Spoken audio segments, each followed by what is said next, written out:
Hey there. In this video, we'll be discussing two of the best-selling cars in the world, Tesla's Model Y and Model 3, and the Toyota Corolla.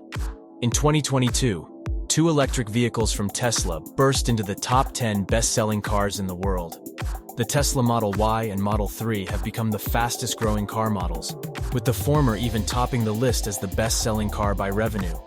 On the other hand, the Toyota Corolla remains a top player in the auto industry, with 1.12 million units sold in 2022, down 2% from the previous year. Despite this decline, the Corolla is still the top-selling passenger vehicle in the world. However, the rise of electric vehicles is clearly changing the game in the auto industry. With more and more countries adopting EVs, the market share of fossil fuel-powered vehicles is steadily declining. In Norway, for example, over 80% of new car sales are electric. The success of Tesla's Model Y and Model 3 shows that electric vehicles are no longer just a trend, but a disruptive force in the auto industry. This should serve as a wake-up call for traditional automakers to take the electric vehicle market seriously and consider pivoting towards this growing market. And that's it for today, folks.